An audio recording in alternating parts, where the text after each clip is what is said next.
Bonsoir à tous. Notre rencontre de ce soir portera le caractère spécial d'un double titre. Le siège de Samarie, et qui pourrait aussi s'appeler la nécessité, le besoin impérieux d'un réveil. C'est de réveil que nous allons parler spécialement aujourd'hui. Et pour en parler, j'ouvre la Bible dans le 2e livre des Rois, un épisode de la vie du prophète Élie en rapport avec la capitale de la Samarie, la capitale d'Israël, Samarie, et je lis au verset 24. Ben-Hadad, roi de Syrie, donc le Syrien, ayant rassemblé toute son armée, monta et assiégea Samarie. Il y eut une grande famine dans Samarie, et ils la serrèrent tellement qu'une tête d'âne valait 80 cycles d'argent, et le quart d'un cab de fiente de pigeon 5 cycles d'argent. Nous avons là de la monnaie des mesures de cette époque que nous ne connaissons plus aujourd'hui et dont je ne traduirai pas la valeur. Et comme le roi passait sur la muraille, une femme lui cria « Sauve-moi, ô roi mon seigneur !» Il répondit « Si l'Éternel ne te sauve pas, avec quoi moi te sauverai-je? Avec le produit de l'air ou du pressoir ?» Et le roi lui dit « Qu'as-tu » Elle répondit « Cette femme-là m'a dit « Donne-moi ton fils. Nous le mangerons aujourd'hui et demain nous mangerons mon fils. Nous avons fait cuire mon fils et nous l'avons mangé. Et le jour suivant, je lui ai dit « Donne ton fils et nous le mangerons », mais elle a caché son fils. » Lorsque le roi entendit les paroles de cette femme, il déchira ses vêtements et le peuple vit qu'il avait en dedans un sac sur son corps. Le roi dit « Que Dieu me punisse, me traite dans toute sa rigueur si la tête d'Élisée, fils de Shaphat, reste aujourd'hui sur lui. » Élisée dit « Écoutez la parole de l'Éternel. Ainsi parle l'Éternel. Demain, à 7 heures, on aura une mesure de fleur de farine pour un cycle et 2 mesures d'orge pour un cycle à la porte de Samarie. » L'officier sur la main duquel s'appuyait le roi répondit à l'homme de Dieu « Quand l'Éternel ferait des fenêtres au ciel, pareille chose arriverait-elle » Et Élisée dit « Tu verras de tes yeux, mais tu n'en mangeras point. » Il y avait à l'entrée de la porte 4 lépreux qui se dirent l'un à l'autre « Quoi ? Resterons-nous ici jusqu'à ce que nous mourions? Si nous songeons à entrer dans la ville, la famine est dans la ville et nous y mourrons. Et si nous restons ici, nous mourrons également. Allons nous jeter dans le camp des Syriens. S'ils nous laissent vivre, nous vivrons, et s'ils nous font mourir, nous mourrons. » Ils partirent donc au crépuscule pour se rendre au camp des Syriens. Et lorsqu'ils furent arrivés à l'entrée du camp des Syriens, voici, il n'y avait personne. Le Seigneur avait fait entendre dans le camp des Syriens un bruit de chars et un bruit de chevaux, le bruit d'une grande armée, et ils s'étaient dit l'un à l'autre, « Voici le roi d'Israël a pris à sa solde contre nous les rois des Hétiens et les rois des Égyptiens pour venir nous attaquer. » Et ils se levèrent et prirent la fuite au crépuscule, abandonnant leurs tentes, leurs chevaux, leurs ânes, le camp tel qu'il était, et ils s'enfuirent pour sauver leur vie. Les lépreux, étant arrivés à l'entrée du camp, pénétrèrent dans une tente, mangèrent et burent, et en emportèrent de l'argent, de l'or, des vêtements qu'ils allèrent cacher. Ils revinrent, pénétrèrent dans une autre tente et en emportèrent les objets qu'ils allèrent cacher. Puis ils se dirent l'un à l'autre, « Nous n'agissons pas bien. Cette journée est une journée de bonnes nouvelles, Si nous gardons le silence, et si nous attendons jusqu'à la lumière du matin, le châtiment nous atteindra. Venez maintenant et allons informer la maison du roi. » Ils partirent, et ils appelèrent les gardes de la porte de la ville, auxquels ils firent ce rapport. « Nous sommes entrés dans le camp des Syriens, et voici, il n'y a plus personne, on n'y entend aucune voix d'homme, il n'y a que des chevaux attachés, des ânes attachés et des tentes comme elles étaient. » Les gardes de la porte crièrent et ils transmirent ce rapport à l'intérieur de la maison du roi. Le roi se leva de nuit, et il dit à ses serviteurs, « Je veux vous faire savoir ce que nous font les Syriens. Comme ils savent que nous sommes affamés, ils ont quitté le camp pour se cacher dans les champs, et ils se sont dit, « Quand ils sortiront de la ville, nous les saisirons vivants, et nous entrerons dans la ville. » L'un des serviteurs du roi répondit, « Que l'on prenne 5 des chevaux qui restent encore dans la ville. Ils sont comme toute la multitude d'Israël qui y est restée. Ils sont comme toute la multitude d'Israël qui dépérit. Et envoyons voir ce qui se passe. » On prit 2 chars avec les chevaux, et le roi envoya des messagers sur les traces de l'armée des Syriens en disant « Allez et voyez. » Ils allèrent après eux jusqu'au Jourdain, et voici toute la route était pleine de vêtements, d'objets que les Syriens avaient jetés dans leur précipitation. Les messagers revinrent et le rapportèrent au roi. Le peuple sortit et pilla le camp des Syriens, et l'on eut 1 mesure de fleur de farine pour 1 sicle et 2 mesures d'orge pour 1 sicle, selon la parole de l'Éternel. Le roi avait remis la garde de la porte à l'officier sur la main duquel il s'appuyait, mais cet officier fut écrasé à la porte par le peuple, et il mourut, selon la parole qu'avait prononcée l'homme de Dieu quand le roi était descendu vers lui.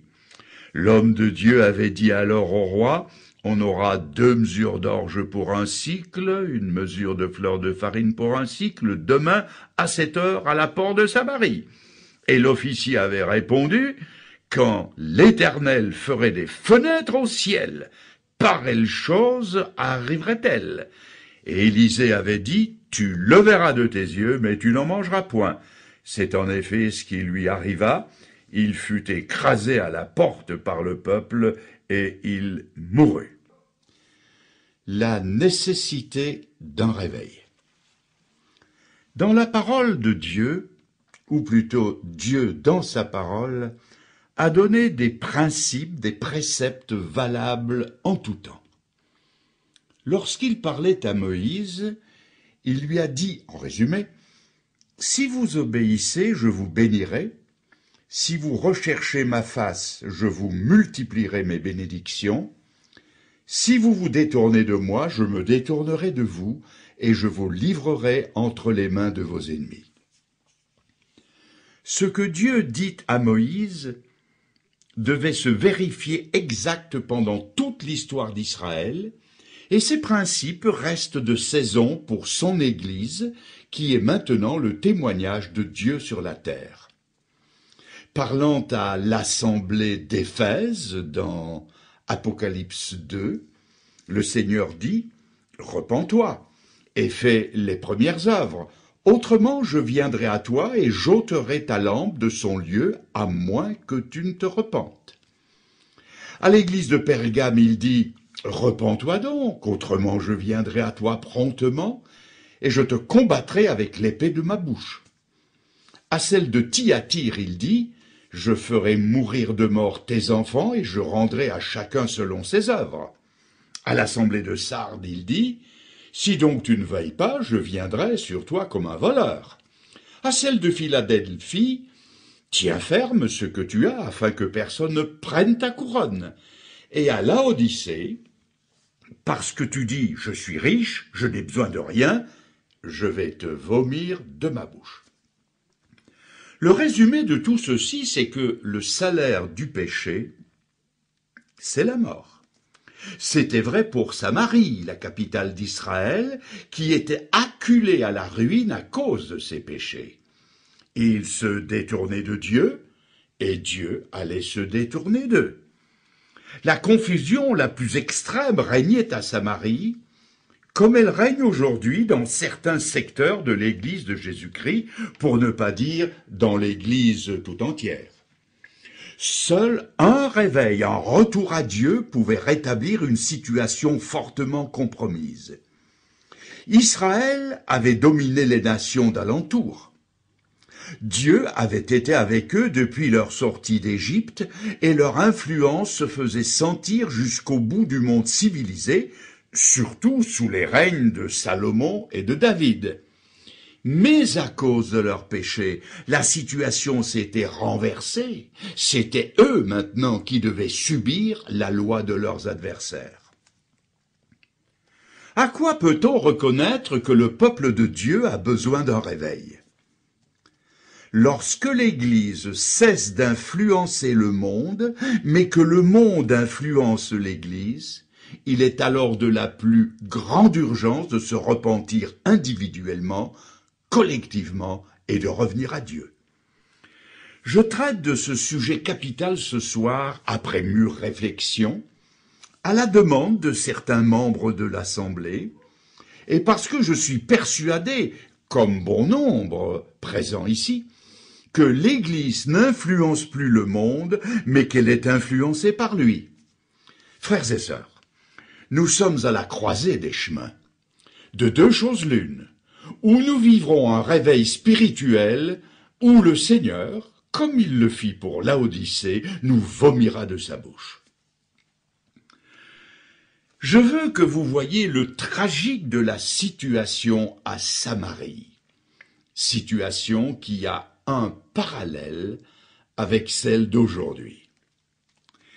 Premièrement, nous avons vu en bref Samarie, assiégée par le monde, comme l'est aussi l'Église. Voyons maintenant, en deuxième point, la famine qui régnait à Samarie, comme elle règne aussi dans l'Église. Vous allez peut-être me dire, comment pouvez-vous parler de famine spirituelle alors que nous sommes une de ces fractions du protestantisme qui garde la Bible, qui est le dépôt de la vérité? Semaine après semaine, les messages que nous entendons sont basés sur la parole de Dieu. Nous buvons quotidiennement à ce que l'apôtre Paul appelle le lait spirituel et pur du Saint-Livre. Peu d'églises peuvent nous surclasser quant à la solidité de l'enseignement. Frères et sœurs, sachez que l'abondance ou la famine ne tiennent pas seulement à la quantité de nourriture que l'on absorbe, mais au pouvoir d'assimilation.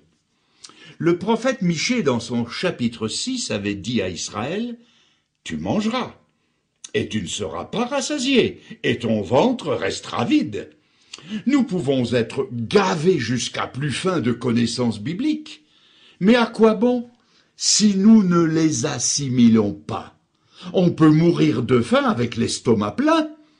On est alors, comme le dit Jacques dans son chapitre 1, comme un homme qui se regarde dans un miroir et qui s'en va et oublie aussitôt comment il était. Là où la parole de Dieu n'est plus assimilée, je dis bien assimilée, elle devient comme certaines lois de notre pays. Elles existent, mais elles ne sont pas suivies de ce qu'on appelle un décret d'application. On voit aujourd'hui des délinquants conduits menottés au poste de police et sortir libres dans l'heure qui suit. Et cela aux grandes dames des policiers qui se demandent à quoi peut bien servir la loi dont ils sont les garants si on la viole impunément. Il en est de même avec la parole de Dieu, là où elle ne fait plus autorité. À quoi peut servir l'enseignement de Jésus sur ce point? Je vous laisse un commandement nouveau, aimez-vous les uns les autres. Si ce commandement fait place à la distance, à la froideur, ou à des clans qui se targuent d'être spirituels, cela devient comme notre belle devise, liberté, égalité, fraternité, qui est bien en vue sur tous les bâtiments publics, mais qui est piétinée ouvertement en de trop nombreuses occasions. C'était le cas de la belle assemblée d'Éphèse. où tout était orthodoxe, où l'ordre régnait, et où le commandement d'amour du Seigneur était connu, mais à qui il doit faire le reproche? Ce que j'ai contre toi, c'est que tu as abandonné ton premier amour. Il connaissait le mot amour, mais il l'avait abandonné. Trop souvent les messages ne sont plus assimilés, ils sont catalogués. Bon, moins bon, médiocre, nul. Dieu ne nous a pas demandé de les cataloguer, mais de les assimiler. Lorsque nous entendons un bon message d'évangélisation, nous nous écrions « Ah, je ne comprends pas comment les gens ne se convertissent pas après un message pareil ». Mais nous oublions de nous demander si nous assimilons les messages d'exhortation qui nous sont adressés. Nous avons besoin d'un réveil. Ne ressemblons-nous pas aux contemporains d'Ézéchiel, desquels l'Éternel devait dire « Voici, tu es pour eux un chanteur agréable, possédant une belle voix, et comme quelqu'un qui joue bien. Ils entendent tes paroles, mais ils ne les mettent point en pratique. » Cela se trouve dans Ézéchiel 33. Le même Ézéchiel eut un jour une vision. Il vit une vallée pleine d'ossements secs. Il les vit, c'est une vision, je précise, il les vit s'assembler l'un à l'autre jusqu'à former une structure osseuse complète. Puis des nerfs, de la chair vinrent les étoffer jusqu'à ce que les corps soient complètement formés. Mais, est-il précisé, il n'y avait pas encore la vie. Il leur fallait le souffle de Dieu. Il leur fallait un réveil. Quelque bien structurées que soient nos églises et nos assemblées, elles sont court-souffle, elles manquent de souffle. Nous avons besoin d'un réveil. Ah, de l'amour, certes, on en parle encore, mais parfois on n'ose plus dire de quel genre d'amour il s'agit, comme en circulation il lui arrive de prendre des sens interdits.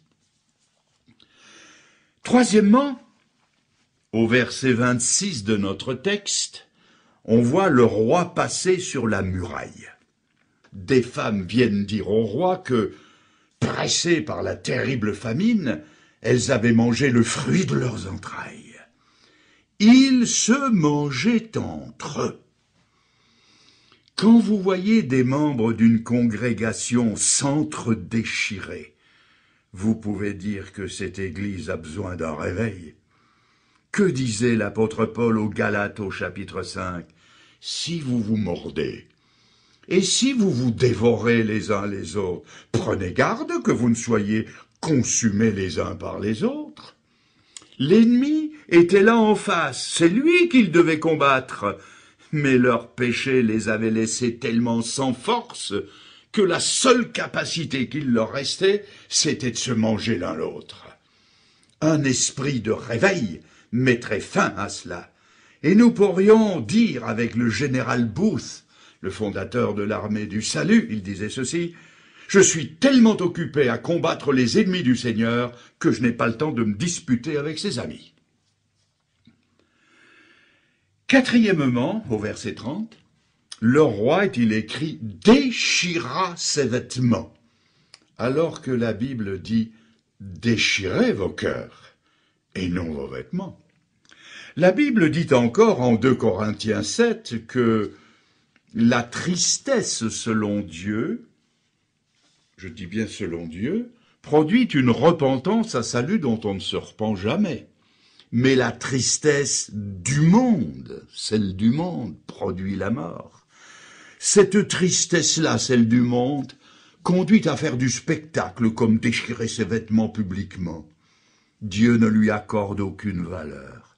La tristesse selon Dieu qui produit la repentance, elle conduit à se déchirer le cœur dans un repentir sincère. Ce dont le peuple de Dieu a le plus besoin, c'est d'être convaincu de péché, de justice et de jugement par le Saint-Esprit. Nous avons besoin de repentance. Dans le message ou les messages aux 7 églises, on trouve 6 fois l'expression « repens-toi, repens-toi, repens-toi ». Cela pour nous prouver que la repentance sied aussi bien aux chrétiens qu'à l'inconverti. Et quand le roi entendit le terrible rapport de ces femmes, il s'écria avec colère « Que Dieu me traite dans toute sa rigueur si la tête d'Élysée reste sur lui aujourd'hui. » Il mettait la faute non pas sur lui-même, mais sur les autres. En quelque sorte, il fait son mea culpa sur la poitrine des autres. Il n'y avait pas de jugement de soi. Bien sûr qu'Élisée était le gêneur. Il tenait dans leurs oreilles des vérités qu'ils ne voulaient pas entendre. La Bible dit dans 1 Corinthiens chapitre 11, « Si nous nous jugions nous-mêmes, je répète, si nous nous jugions nous-mêmes, nous ne serions pas jugés. » Dans l'assemblée de Corinthe, un homme vivait une relation coupable avec la femme de son père. Il refusait de se juger lui-même.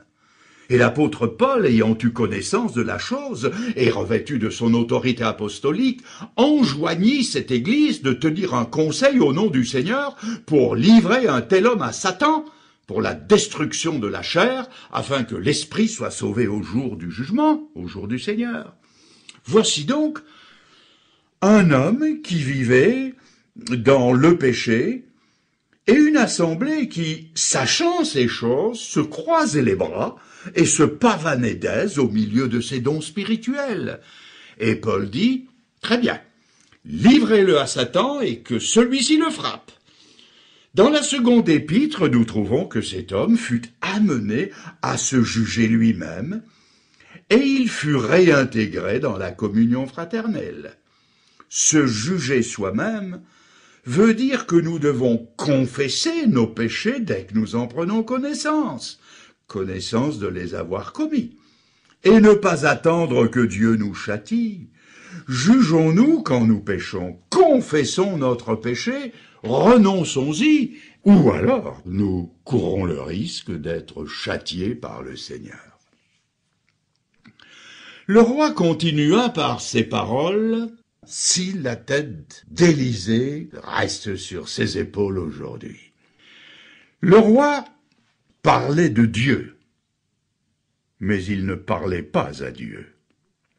L'esprit de prière, qui est l'élément déterminant de toute victoire, était absent à Samarie. Ils avaient besoin d'un réveil. Une église qui ne prie plus est une église qui ne vit plus, qui ne sait plus communiquer la vie. Une église qui ne prie plus perd son estime aux yeux de Dieu et sa puissance devant les hommes. Ce dont les chrétiens ont le plus besoin aujourd'hui, c'est de réapprendre l'art sacré et difficile de la prière. N'en avons-nous pas besoin de cet esprit de prière? La réunion de prière hebdomadaire n'est-elle pas, de toutes les autres, celle qui est la moins fréquentée? Elle est pourtant appelée le baromètre de l'Église. Cinquièmement, au chapitre 7 et au verset 1er, le prophète Élisée dit « Écoutez la parole de l'Éternel. Demain, à 7 heures, on aura une mesure de fleur de farine pour un sicle et 2 mesures d'orge pour le même prix. » Ce à quoi l'officier supérieur, conseiller du roi, répondit « Quand l'Éternel ferait des fenêtres au ciel, pareille chose arriverait-elle. » Il y avait à Samarie le grave péché d'incrédulité. Ils croyaient en Dieu, mais ils ne croyaient pas Dieu. Or, c'est sur la foi en ce que Dieu dit que repose le fondement du salut et de tout ce qui en découle. Dans Jean 3, il est écrit, c'est Jésus qui le dit, « Celui qui croit en Fils a la vie éternelle », celui qui croit. Mais tellement grave est l'incrédulité que la phrase se continue par ceci, « Celui qui ne croit pas ne verra pas la vie, mais la colère de Dieu demeure sur lui. » Quand la Bible dit « le juste vivra par la foi », cela ne s'applique pas seulement au seul jour de la conversion, mais à tous ceux qui suivent la conversion. Il est écrit que sans la foi, il est impossible de plaire à Dieu. Et si l'Église va être vomie de la bouche du Seigneur, c'est parce qu'elle ne lui plaît plus. Et si elle ne lui plaît plus, c'est parce qu'elle n'a pas la foi qui plaît à Dieu. Je dirais plutôt qu'elle a un genre de foi que Dieu appelle l'incrédulité. C'est Jésus qui le dit au début de l'évangile de Jean, au chapitre 2. À Jérusalem, je lis, à Jérusalem, plusieurs crurent en son nom, voyant les miracles qu'il faisait. Donc ils étaient des croyants parce qu'ils voyaient, mais je lis encore, mais Jésus ne se fiait point à eux. Ainsi, certains croient. Mais que croient-ils? Ils croient que le monde est trop indifférent pour l'évangéliser. Et il s'évite ainsi la peine de s'intéresser à lui. Certains croient que l'ami sollicité de venir à la réunion refusera, et il s'évite ainsi la peine de l'inviter. Certains croient qu'un réveil n'est plus possible, afin de ne pas être eux-mêmes tirés de leur sommeil. Certains croient que c'est au Saint-Esprit de convaincre de péché, de justice, de jugement, et ils s'évitent ainsi la peine de parler aux hommes de leur péché, de la justice et du jugement. Certains croient de tout leur cœur, ne jette pas tes perles au pourceau, afin de ne pas s'appliquer. Va dans les chemins, le long des haies, et ce que tu trouveras contrains-les d'entrer. En fait, ce que certains croient serait mieux défini par de l'incrédulité que par de la foi. Certains croient tout simplement qu'au jour de leur conversion, ils n'ont contracté rien d'autre qu'une police d'assurance à long terme contre l'enfer et le jugement dernier. Ils aiment à croire que Jésus est mort pour leurs péchés et qu'ils ont en lui un avocat pour la vie présente. Il ne faut pas oublier que Jésus est présenté à l'Église apostolique comme roi, seigneur et maître, roi de leur vie, seigneur de leur volonté, maître de leur destinée. La Bible dit « Nous ne nous appartenons plus à nous-mêmes, mais à celui qui pour nous est mort et ressuscité. » J'ai dit l'autre soir, souvenez-vous-en, croire en Jésus-Christ, c'est croire ce qu'il a été, ce qu'il a fait, ce qu'il dit et ce qu'il exige. Oui, nous avons besoin d'un réveil de foi. Je veux maintenant que vous voyiez quels ont été les premiers bénéficiaires de la délivrance de Dieu et les premiers à la faire connaître. Remarquez que Dieu ne choisit aucun des officiers du roi. Nous l'avons lu, il ne croyait pas à la délivrance. Ni aucun appartenant à ce qu'on appelle aujourd'hui la jet set. Ni les grands du royaume, ni les sacrificateurs confient dans leur liturgie-léthargie. Mais Dieu va choisir 4 lépreux. Eh oui, 4 rebuts de la société, 4 malheureux dévorés par la terrible maladie de la lèpre. La Bible nous dit qu'ils étaient à la porte de Samarie, non pas à l'intérieur, mais à l'extérieur, car leur état voulait qu'ils soient expulsés de la société des gens bien portants et bien pensants. De leur côté, les Syriens ne les molestaient pas, tellement ils craignaient la contagion. Alors pourquoi Dieu choisit-il ces hommes? Eh bien parce que en 1 Corinthiens 1, versets 27 et 28, il est écrit, je vous lis, « Dieu se sert des choses faibles pour confondre les fortes. Il se sert des choses folles pour confondre les sages. Il est même dit, il se sert de celles qui ne sont pas pour confondre celles qui sont. » Et puis Dieu se sert aussi de ceux qui ne font aucun cas de leur vie. Vous trouvez ça dans le livre des Actes au chapitre 20, où l'apôtre Paul dit « Je ne fais aucun cas de ma vie, ni ne la tiens pour précieuse, pourvu que j'achève ma course et le ministère que le Seigneur m'a confié. » Voilà les hommes que Dieu veut, des hommes réveillés. En Acte 21, dans un adieu touchant à ses amis d'Éphèse, les frères se jettent au cou de l'apôtre Paul et pleurent devant lui, le suppliant de ne pas partir. Et Paul leur répond, « Que faites-vous en pleurant et en me brisant le cœur? Je suis prêt non seulement à être enchaîné, mais encore à mourir pour le nom du Seigneur Jésus. » De même pour les lépreux, mieux valait mourir debout que de mourir de faim. Plaise à Dieu que nous mourions au combat plutôt que de mourir lâchement et honteusement d'inanition spirituelle. Et les voilà partis. En allant de l'avant, comme ils l'ont fait, c'était pour eux leur quitte ou double, leur va-tout, leur dernière carte qu'ils abattaient sur la table. Dieu avait placé une alternative devant eux, comme devant nous. La mort à brève échéance ou le réveil et l'abondance pour tous. La Bible dit, « Voici je place devant vous la vie et la mort, la bénédiction et la malédiction. » Et ces 4 lépreux raisonnèrent ainsi. On trouve ça au verset 4. Si nous entrons dans Samarie, la famine est dans la ville et nous y mourrons. Et si nous restons ici, nous mourrons également. Allons-nous jeter dans le camp des Syriens? S'ils nous laissent vivre, nous vivrons, et s'il nous faut mourir, eh bien nous mourrons. Et ils sont partis vers leur aventure de foi, et plaise à Dieu que nous partions avec eux.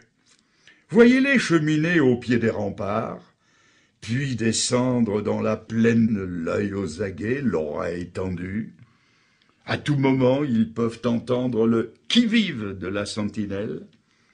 Quel danger inconnu les attendent?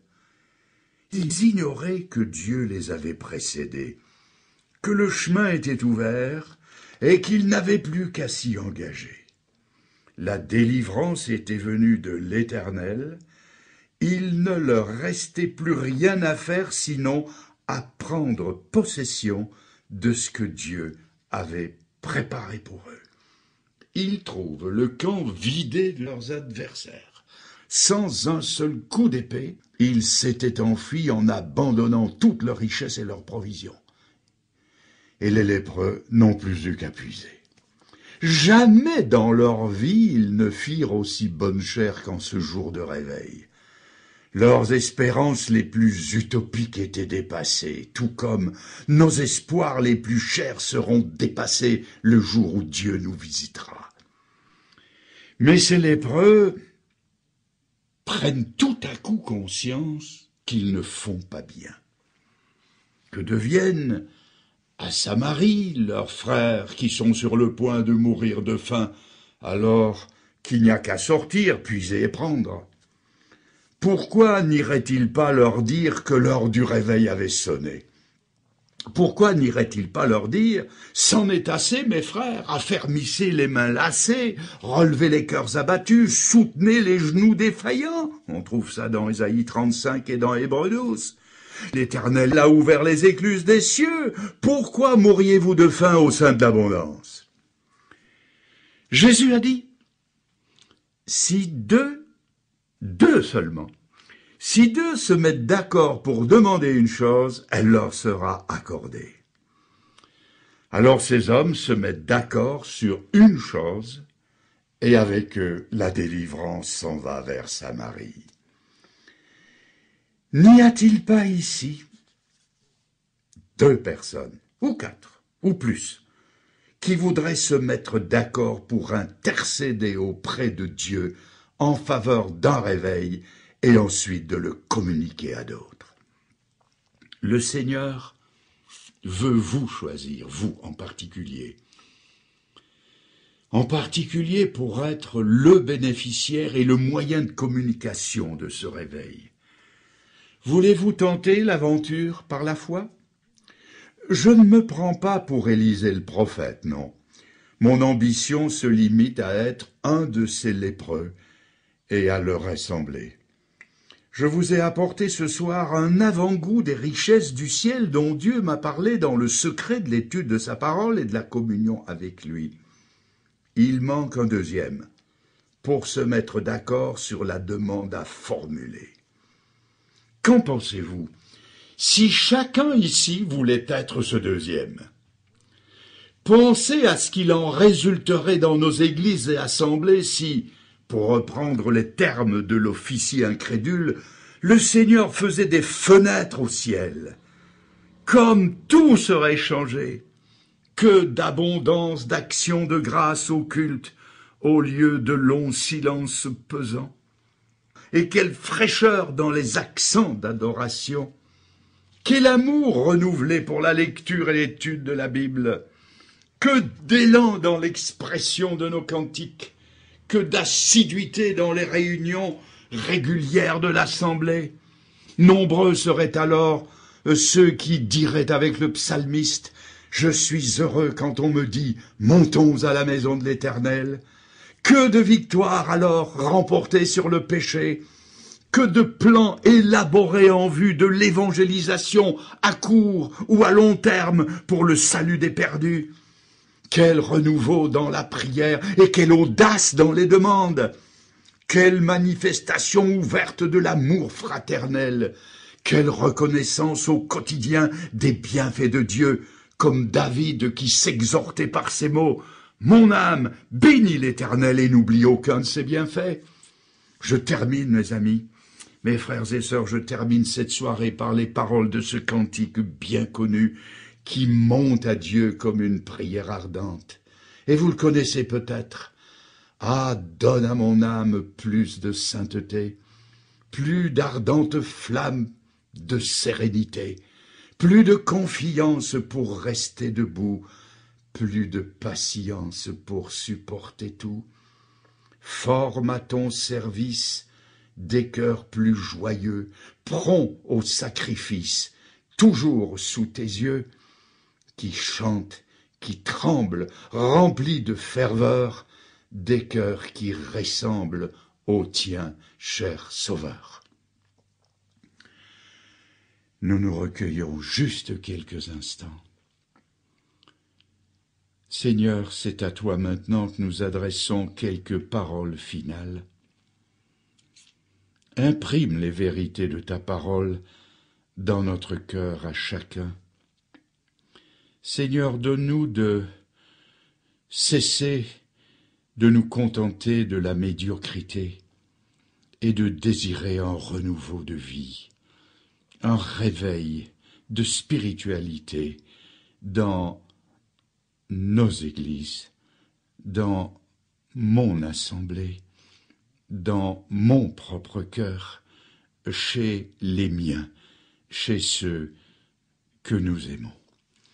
Seigneur, c'est vrai, nous sommes court-souffle dans cette prière, mais te l'adressant à toi de tout notre cœur, le faisant ensemble et au nom de Jésus et par le Saint-Esprit, Seigneur, daigne nous entendre, nous bénir, et que, comme nous le disons parfois dans l'évangélisation, Seigneur, que plus rien ne soit pareil à partir de cette soirée.